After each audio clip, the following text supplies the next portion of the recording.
இப்போ ரஜினிகாந்த் ஒரு ஆக்டர் வந்து டெபியூ இது அபூர்வ ராகங்கள்ல வந்து டெபியூ ஆகிறதுக்கு முன்னாடி என்ன மைண்ட் செட் இருந்திருக்கும் எல்லாருக்குமே வந்து there was not even character ஆர்டிஸ்ட்ல கூட எல்லாருமே வந்து பார்த்தா ஒரு ஃபேர் ஸ்கின்னா இருந்த டயத்தில் தான் இந்த படம் ஆரம்பிக்குது. So that has an important thing in the screen play. Of course, there will be like a lot of tribute from my side to Talaivar in my film, but this is more than the tribute. It has a very important aspect in that film. அதனால தான் ட்ரெய்லரில் first டேலாகவே அது dark ஸ்கின்டாக இருந்தால் நீ வந்து சினிமாவில் வர முடியாதுன்ற ஒரு மைண்ட் செட் முன்னாடி இருந்துச்சுல்ல, அது வந்து இந்த கதையோட கதையில் வந்து அது முக்கியமான ஒரு இடத்துல வருது.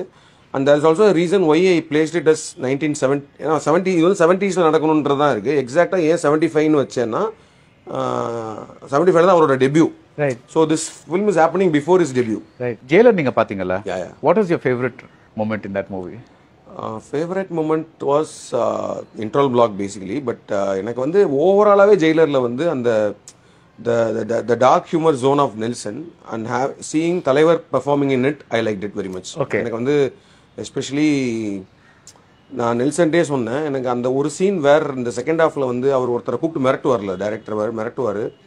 அப்போ நார்மலாக பேசிகிட்டு இருப்பார். அப்போ டக்குன்னு ஒரு லைட் மாறும், ரெட் கலரில் மாறணும்னா அவர் கோமா பேசணும்னா அவன் பயப்படுவான்ல. அந்த தட் சீன் டு see தலைவர் in that kind of a scene, I somehow felt it's very refreshing to be in that dark humor zone. Script பண்ணிட்டு அதுக்கு ஏத்த மாதிரி ஆக்டர்ஸ் சூஸ் பண்றது, that is Karthik's way. Yeah, so far rather than ஆக்டர்ஸ்க்காக script எழுதுறது. ஆக்டர்ஸ்க்காக நான் எழுதின ஒரே ஸ்கிரிப்ட் வந்து பேட்டா. கம்ப்ளீட்லி வந்து I just took I just ஒரே ஒரு ஜோனில் தான் இருக்கணும். நம்ம வந்து ஒரு ஃபேனாக அவரை எப்படிலாம் பார்க்கணுன்னு ஆசைப்படுறோமோ அதை நம்ம வந்து பண்ணிடணும். But the same time the script also should have something which is not, அதாவது வந்து ஸ்டோரி வைஸ் வந்து இப்போ செகண்ட் ஹாஃபில் வந்து அதுதான் வந்து ஆக்சுவலி பிரச்சனையாக வச்சு நிறையா ஃபீட்பேக் வரும்போது பேட்டையில் வந்து every one set first half வந்து பயங்கரமான இதாக இருந்துச்சு.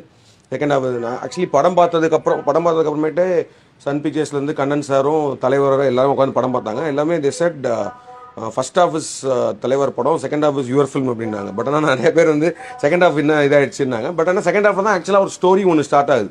First half is more of celebrating தலைவர்ன்ற மாதிரி தான் போகும். அவரோட என்ட்ரி, அவரோட intro, and then there is a romance angle that is coming in, that's a song.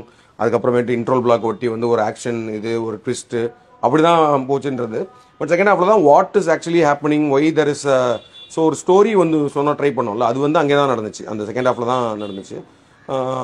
And many people like that thing in second half, அந்த flashbackல வர்ற அந்த விஷயம் அதுலயுமே we had moments for தலைவர். அதாவது the 360 degree shot, அந்த funeral scene, அந்த விஷயங்கள், அதுக்கப்புறம் எண்டோட twist, like because actually I think that is one of the coolest Rajnikant moments of all time. அந்த கதவை சாத்து கேட்ட பூட்டு அப்படின்னு சொல்றாருல, ஐயோ, that is actually the most enjoyed moment for all of us while making the right.